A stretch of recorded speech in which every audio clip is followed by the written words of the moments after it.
NATO का पहला परमाणु युद्ध, एटमी जंग को तैयार पुतिन किम।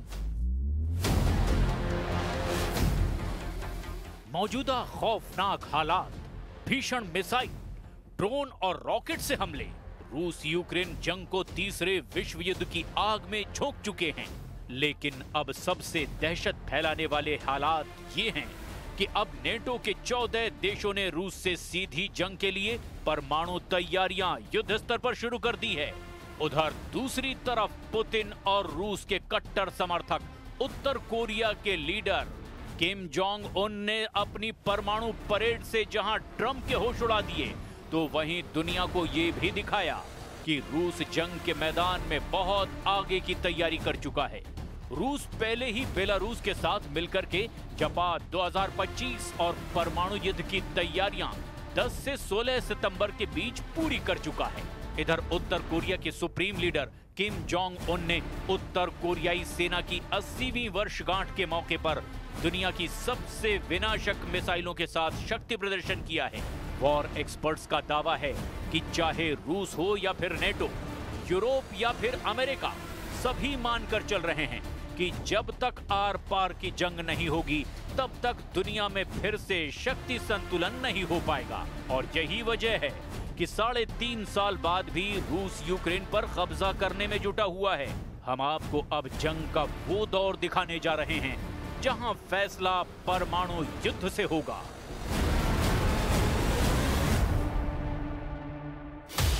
पुतिन किम की परमाणु तैयारी, हमले को तैयार वॉसोंग 20 मिसाइल।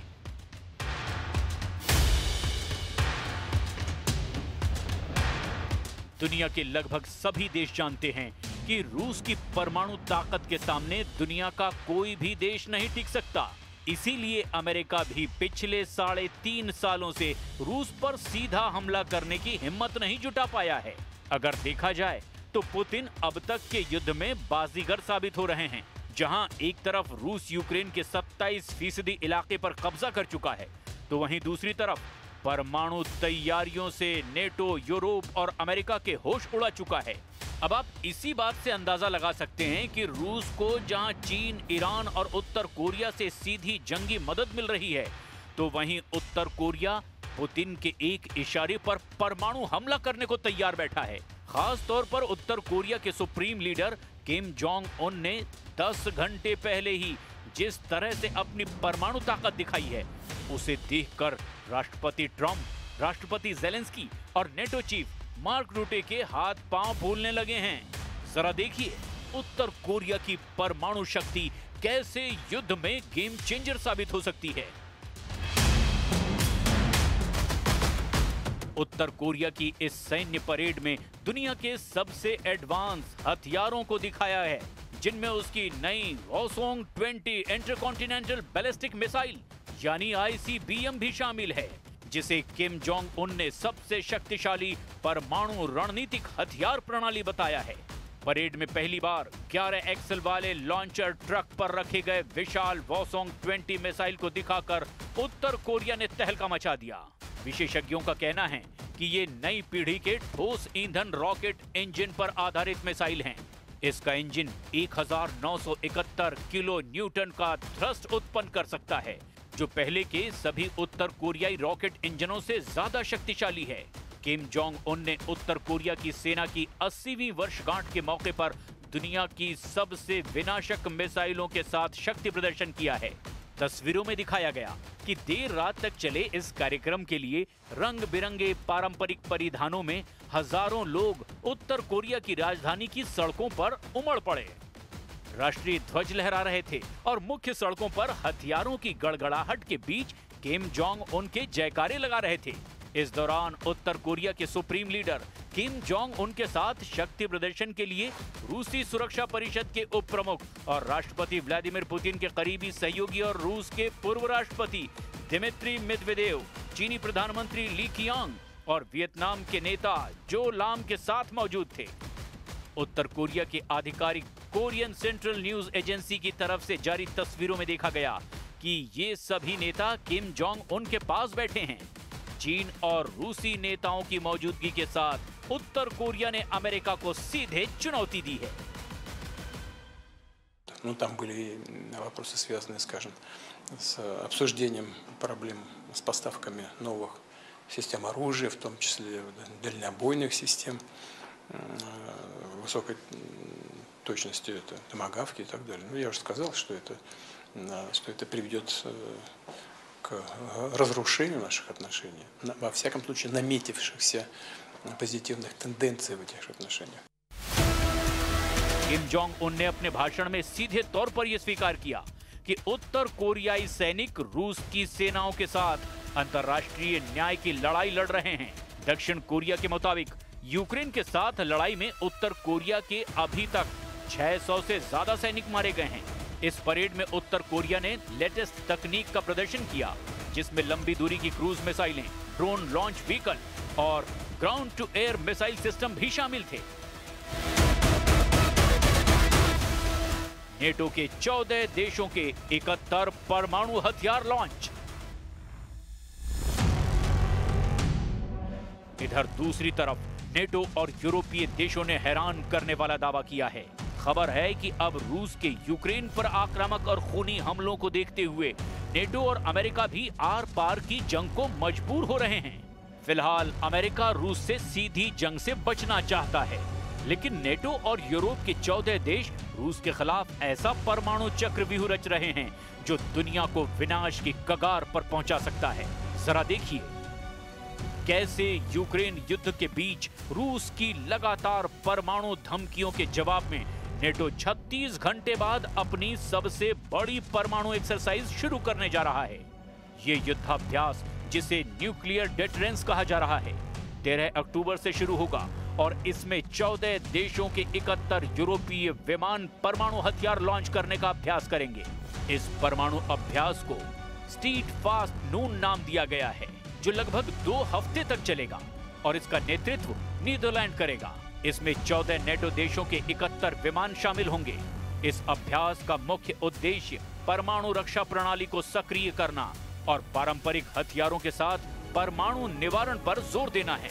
नेटो इस बड़े सैन्य अभ्यास के जरिए अपने सदस्य देशों को रक्षा सुरक्षा का भरोसा दिलाना चाहता है।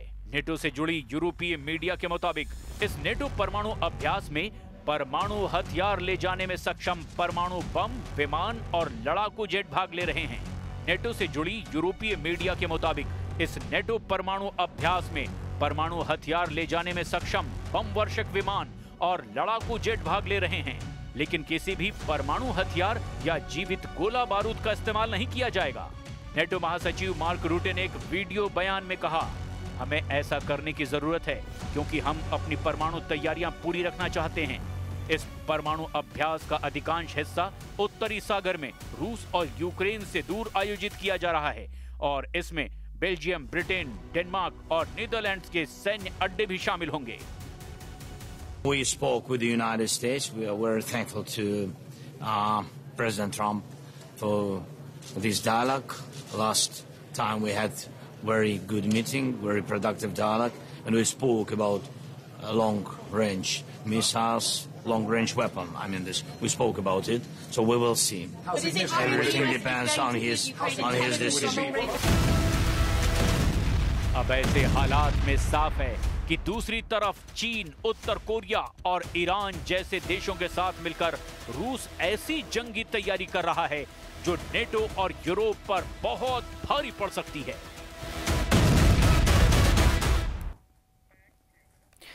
अब यूक्रेन रूस के ताबड़तोड़ हमलों को झेल नहीं पा रहा। हालात ये हो गए हैं कि यूक्रेनी सेना के एयर डिफेंस सिस्टम रूसी हमलों के सामने पस्त पड़ गए हैं। यही वजह है कि यूक्रेन की राजधानी कीव समेत 12 शहरों में ब्लैकआउट हो गया और जेलेंस्की ट्रंप से जल्द टॉमहॉक क्रूज मिसाइल भेजने की गुहार लगा रहे हैं।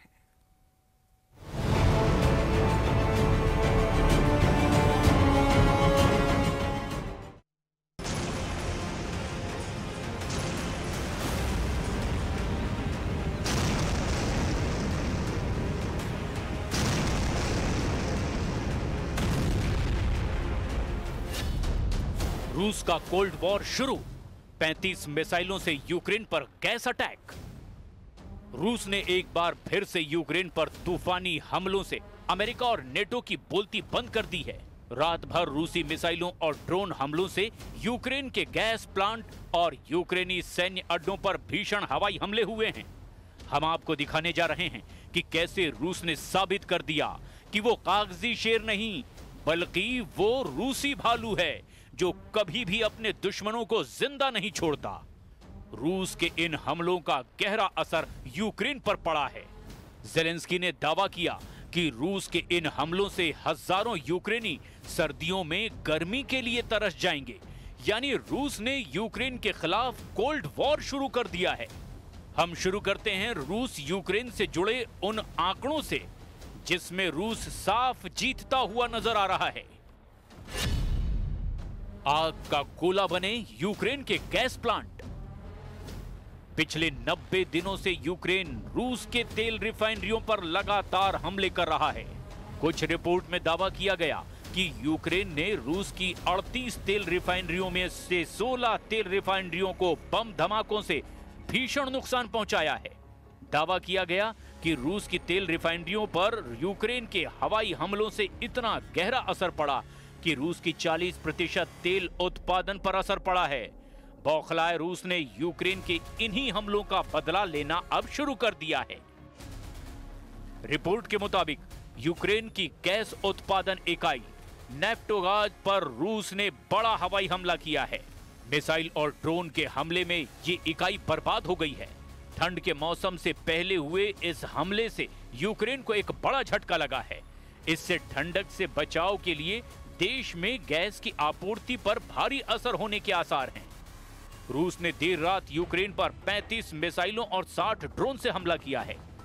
इसमें यूक्रेन के खार्किव पोल्टावा क्षेत्र में स्थित ईंधन गैस का उत्पादन करने वाली सबसे बड़ी इकाई को निशाना बनाया गया। नेफ्टोगाज के सीईओ सर्गी कोरेत्स्की ने कहा कि इस गैस की आपूर्ति सेना को नहीं होती थी। इसके बावजूद रूसी सेना यहां पर हमला कर रही है।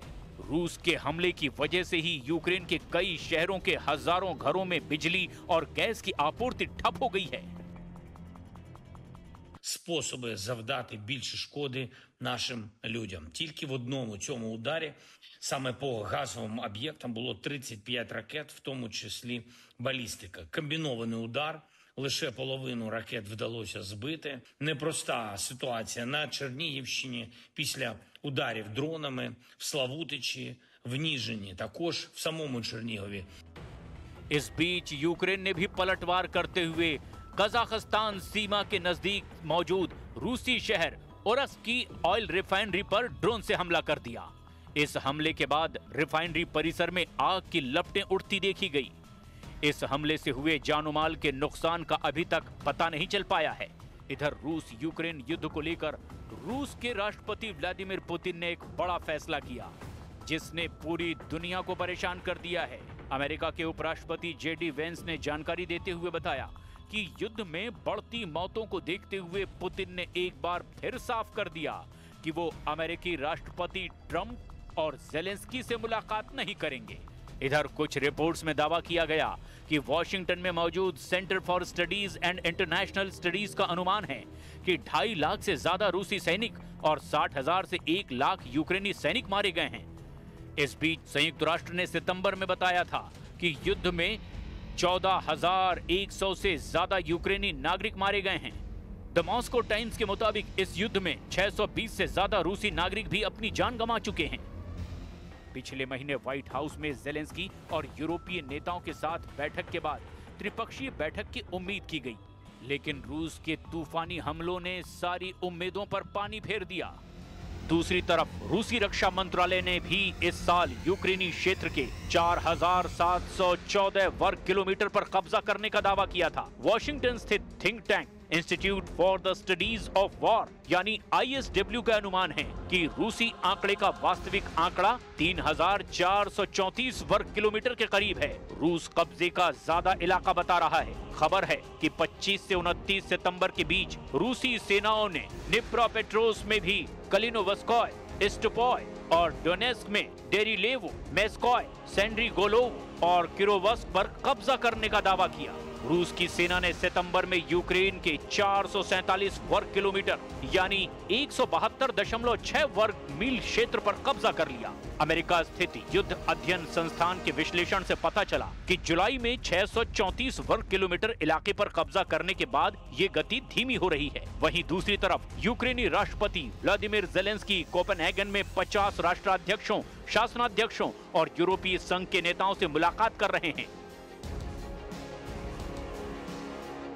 Russia will not stop until they are forced to do so. And they are a threat, not only to Ukraine, but to all of us. Today we have one major task ahead of us. We have to make our common Europe so strong that war against us becomes unthinkable. And we have to do it now. ये अंदाजा लगाना बेहद मुश्किल है कि अगर परमाणु जंग छिड़ी तो कौन सा देश जीतेगा, लेकिन इस वक्त रूस ने अपने तेवरों से साबित कर दिया है कि रूस यूक्रेन में अपना मिशन पूरा करने के लिए अब किसी भी हद तक जाने को तैयार है।